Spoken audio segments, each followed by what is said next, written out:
subir é fácil. O problema é quando você esquece de planejar, não usa os equipamentos certos, não organiza o local e esquece que cair também é muito fácil.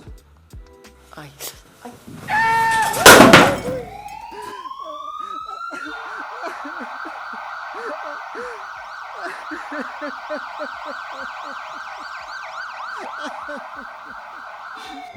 Viu?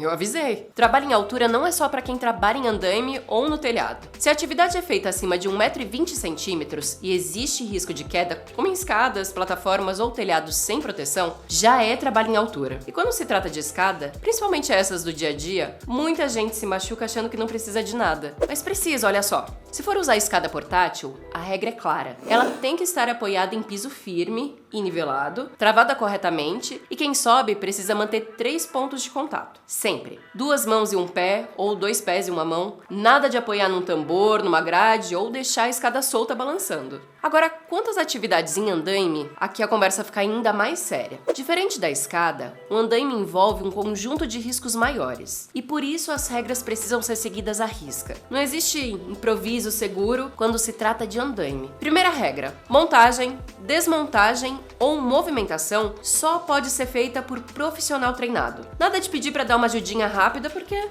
isso coloca todos em perigo. Além disso, precisa constar no andaime uma sinalização visível informando se está aprovado para uso ou não, quem foi o responsável pela montagem, qual área solicitou, até quando ele pode ficar montado naquele local e quando foi feita a última inspeção, que deve acontecer em período inferior a 7 dias. Essa placa não é enfeite, é a garantia de que o andaime está seguro. Outro ponto fundamental: o piso. Ele deve ser sempre de estrutura metálica, fechado e travado. É proibido improvisar com madeira, ripas ou pranchas. Pode parecer firme, mas não é. Os andaimes também devem estar estaiados e travados de acordo com a NR18. Nada de deixar a estrutura solta ou meio apoiada. Segurança total sempre. E sobre acesso: escada própria. É terminantemente proibido escalar a estrutura do andaime. Parece mais rápido? Parece, mas é arriscado e proibido. Lembra, você não é o Homem-Aranha. Outro detalhe que muita gente esquece: se o andaime tiver rodízios, eles precisam estar travados durante o uso. Não dá para correr o risco dele se deslocar sozinho. E por último, mas não menos importante, andaime não é carro de passeio. É terminantemente proibido movimentar o andaime com pessoas em cima. Quem tá lá em cima precisa descer antes de qualquer deslocamento. E ó, precisa de movimentação intensa ou vai ficar mais de 15 minutos ali? Escada não é mais solução. É hora de pensar em uma plataforma elevatória móvel de trabalho. Na plataforma, o risco de queda é menor, a produtividade é maior e a segurança também. Mas nem por isso você vai dispensar o talabarte. O uso do cinto continua obrigatório. Além disso, todo trabalho em altura exige avaliação de risco, ATR, análise de segurança da tarefa, AST, inspeção dos equipamentos, checagem da saúde de quem vai executar e a permissão de trabalho válida, assinada e liberada. E tem mais. O checklist faz parte dessa rotina de segurança. Devem ser realizadas inspeções iniciais, rotineiras e periódicas nos EPIs, e qualquer item com defeito ou deformação deve ser recusado imediatamente. Esse checklist inclui também a aferição de pressão quando aplicável, e o documento que comprova essa checagem deve ser anexado à ATR. Assim, além da segurança de fato, fica registrada a evidência de que tudo foi verificado corretamente. Nada de subir se não tiver isso em mãos, e nada de autorizar sem garantir que tudo esteja em conformidade e a sua saúde em dia. O ponto de ancoragem tem que estar registrado no inventário, com inspeção atualizada e resistência compatível com a tarefa. A pessoa precisa estar 100% descansada, atenta, com o curso em dia e em boas condições físicas. Subir com sono, pressão alterada ou sem reciclagem do treinamento?